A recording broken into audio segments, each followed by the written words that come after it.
Hey there, everybody. I am just reading this really awesome article about finishing out your school year really strong. And I don't know if you are anything like me, but I need to stay motivated in order to finish out the school year. And I'm the one who's actually teaching the course. So it may seem that students need to be motivated, but their teachers and their professors do too. Because just like students, when we get into the end of April and we get into the beginning of May, it becomes really difficult to keep finishing up those projects and keep ending the school year the strongest way that you possibly can. So I'm reading an article today by Vicki Davis, who is an amazing teacher. She has a blog called The Cool Cat Teacher. If you look her up on Twitter, it's at Cool Cat Teacher.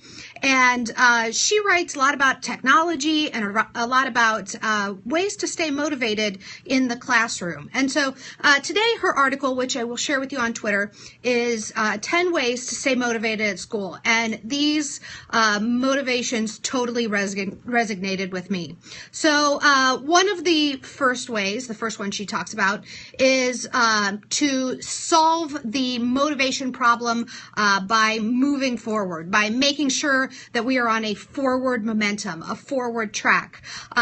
Don't stress about it. Don't be upset about it, but understand that in order to get through things, we have to continue moving forward. So I think this would especially apply to new teachers, because as new teachers, you have no way to understand what it's like to look at the school year as a whole. And so I think back to when I was a new teacher and I had no idea what was going to happen at the end of the school year. And so finishing strong and making a plan for how you can do it better next semester or next school year is vital. If you're not journaling your way through your teaching experience, I feel like you're missing a lot of your own wisdom. And that's a really important thing for me, is at least recognizing patterns and recognizing ways that I can do things better.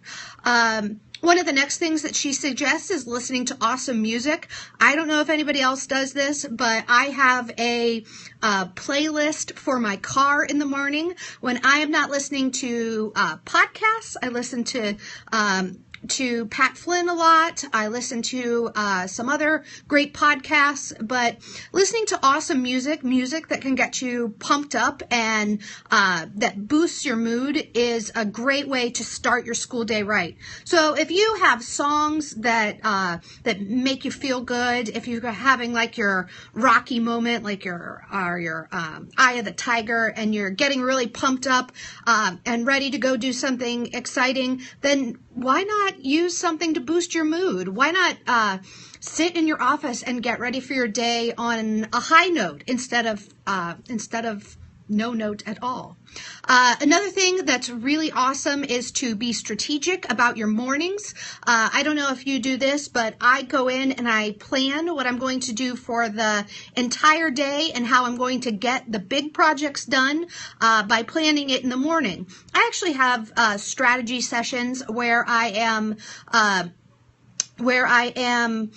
planning on the Friday before what's going to happen over the course of the next week, because I know which days are my busy days, which days are my not so busy days, and I know where I need to plan in the big stuff, because if you don't plan things, then often those little emergencies will take over and you won't get anything done, or you won't get the big things done, which are the things that actually matter. So being strategic about your mornings is a great idea.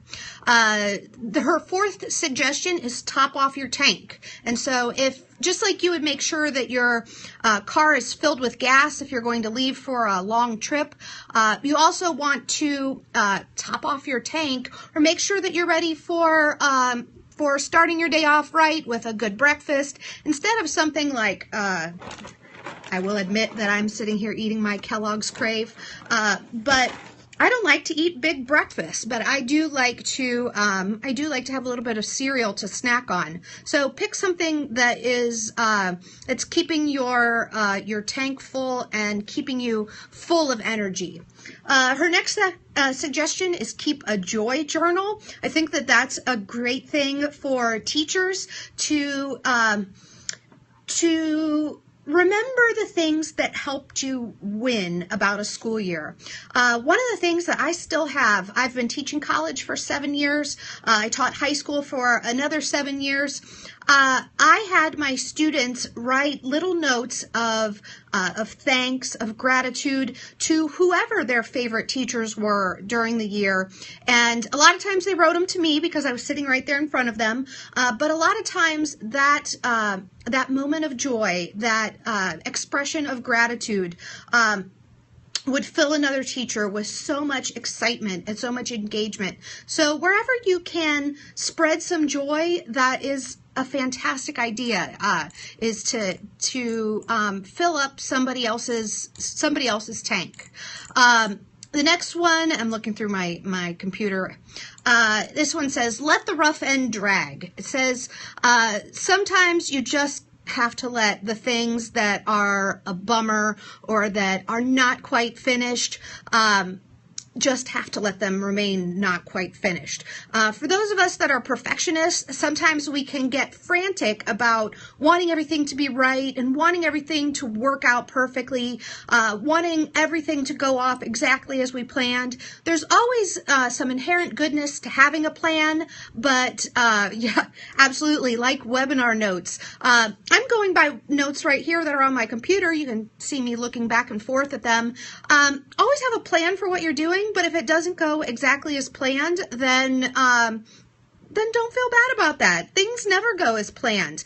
If all of my lectures that I do for my students went off perfectly as planned, then I would have a not so exciting life. But it's okay for everything not to be perfect. It's also okay, her seventh point is forgive and move on.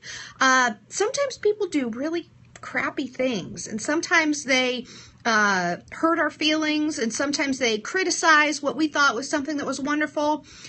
It's okay to forgive and to move on. It's okay to understand that everybody makes mistakes and you make mistakes too. So allow yourself to forget about little things that you didn't get right or things that you wish would have gone better. Make a plan for how they're going to go better next time, and don't wallow in sadness. Choose to move forward with joy. The eighth thing she says is working towards your task. Always make sure that you've got work on your plate and you've got something to be doing. She makes an excellent point. There's a Chinese saying, man who waits for roast duck to fly in mouth will wait a long time.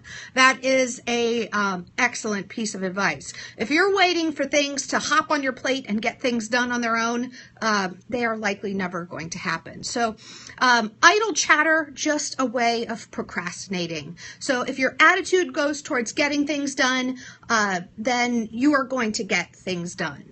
Finally, number 9 is enjoy the moments. Celebrate your little wins, celebrate your big wins, but understand that taking steps forward is human, and being able to celebrate the little stuff, it also counts.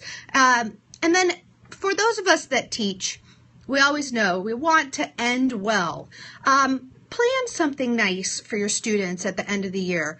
If you're an entrepreneur and you're doing a webinar or you're doing a course, then plan something nice and unexpected for the end of the school year, end of the program, and end of the webinar. Plan it on a high note. Throw a joke in there. Pick out a funny meme from the internet.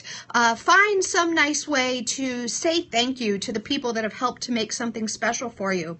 Because just ending is one of the saddest things I think you could do. Ending something on a happy note and teaching up until the very end and really appreciating and celebrating this education experience that we get to be a part of is such an important thing. And so thank you all for joining me today. I love to get your questions, and thanks to those of you that are tweeting this out. I'd love to have you follow me on Twitter. My Twitter is at BioAmyB, and I am Dr. Amy B. Hollingsworth. I will be talking to you again soon. Have a great day.